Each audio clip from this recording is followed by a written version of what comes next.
ये कहानी है सोच की। एक गरीब आदमी बड़ी मेहनत से एक एक रुपया जोड़कर एक मकान बनवाता है। उस मकान को बनवाने के लिए वो पिछले 20 वर्षों से एक एक पैसे की बचत करता था, ताकि उसका परिवार छोटे से झोपड़े से निकल के पक्के मकान में सुखी से रह सके। और आखिरकार एक दिन मकान बनके तैयार हो जाता है। फिर वो गरीब आदमी पंडित जी को बुला के गृह प्रवेश का दिन निकालता है। लेकिन गृह प्रवेश के ठीक 2 दिन पहले वहां भूकंप आता है और उसका मकान टूट के गिर जाता है। और ये बात जब उस गरीब आदमी को पता चली तो वो दौड़ा दौड़ा बाजार में जाता है और मिठाई खरीद के लाता है। मिठाई लेके जब वो घटना स्थल पे पहुंचता है तो वो बहुत सारे भीड़ होते हैं। लोग तरह तरह की बातें कर रहे थे, उसके मकान के गिरने का अफसोस कर रहे थे। बेचारा के साथ कितना बुरा हुआ, कितनी मुश्किल से एक एक पैसा जोड़ के मकान बनाया था। और इसी प्रकार के लोग आपस में तरह तरह की बातें कर रहे थे। तभी वो गरीब आदमी भीड़ में जाता है और अपने झोले में से मिठाई निकाल के सबको बांटने लगता है। ये देख के सभी लोग हैरान हो जाते हैं। तभी उसका एक मित्र गरीब आदमी से कहता है कि कहीं तुम पागल तो नहीं हो गए हो? तुम्हारा घर गिर गया है, तुम्हारी जीवन भर की कमाई बर्बाद हो गई है और तुम खुश होकर मिठाई बांट रहे हो, ये क्या पागलपन है? तभी उस गरीब आदमी ने मुस्कुराते हुए कहा कि तुम इस घटना को सिर्फ नेगेटिव साइड से देख रहे हो, इसलिए इसका पॉजिटिव साइड तुम्हें दिखाई नहीं दे रहा है। ये तो बहुत ही अच्छा हुआ कि मकान आज ही गिर गया, वरना तुम ही सोचो कि अगर ये मकान 2 दिन बाद यानी गृह प्रवेश के बाद गिरता तो मैं, मेरी पत्नी और मेरे सारे बच्चे मारे जा सकते थे और तब मेरा कितना बड़ा नुकसान होता। मकान तो मैं जैसे तैसे वापस बना लूंगा, लेकिन अगर मेरे परिवार को कुछ हो जाता तो मैं परिवार वापस कभी नहीं बना पाता। तो दोस्तों, छोटी सी कहानी में ये सिखाती कि नेगेटिव और पॉजिटिव सोच में क्या अंतर है। अगर वो गरीब आदमी नेगेटिव साइड से सोचता तो शायद आज वो डिप्रेशन का शिकार हो जाता, लेकिन केवल एक सोच के फर्क ने उसके टेंशन को पूरी तरह से चेंज कर दिया। इसलिए कहते हैं कि ईश्वर जो भी करता है अच्छा ही करता है।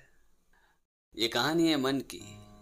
एक संत जी गांव गांव नगर नगर घूम के सत्संग सुनाया करते थे। एक दिन संत जी सत्संग सुना के जब वापस लौट रहे थे तो उन्होंने देखा कि एक आदमी खजूर बेच रहा था।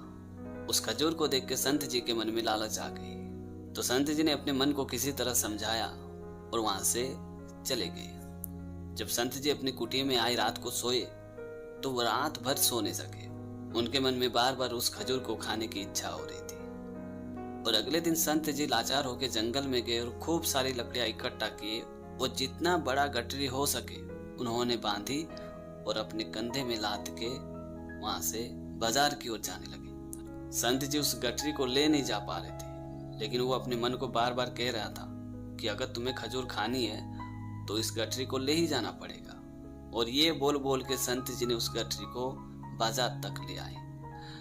फिर उस लकड़ी को बेच के जो पैसा मिला, उन पैसों से संत जी ने खजूर खरीदा और बड़े खुशी खुशी के साथ अपने कुटिया की ओर आने लगा। तभी संत जी मन ही मन सोच रहे थे कि आज मेरे मन ने मुझे खजूर मांगा, कल के दिन इसे कोई और इच्छा होगी, परसों अच्छे अच्छे कपड़े और स्त्री मांगेगा, और अगर स्त्री आ गई तो कल के दिन बाल बच्चे भी होंगे, तब तो मैं पूरी तरह अपने मन का गुलाम बन जाऊंगा। नहीं नहीं, मैं ऐसा नहीं कर सकता हूँ। और ये सोच के संत जी वापस बाजार की ओर जाने लगे। तभी रास्ते में उन्हें एक आदमी मिला, तो संत जी ने उस आदमी को बुलाया और अपना सारा का सारा खजूर उसके हाथ में थमा दिया। उस खजूर को देने के बाद संत जी मन ही मन सोचने लगे कि मैं ना तो तेरा कभी गुलाम था और ना ही तेरा कभी गुलाम बनूंगा। तो दोस्तों, छोटी सी कहानी में ये सिखाती कि मन हमेशा आराम और अच्छी चीजों के शौकीन होते हैं। अगर मन का कहना नहीं मानोगे तो जीवन का पूरा लाभ उठाओगे, और अगर मन की सुनोगे तो मन के गुलाम बन जाओगे।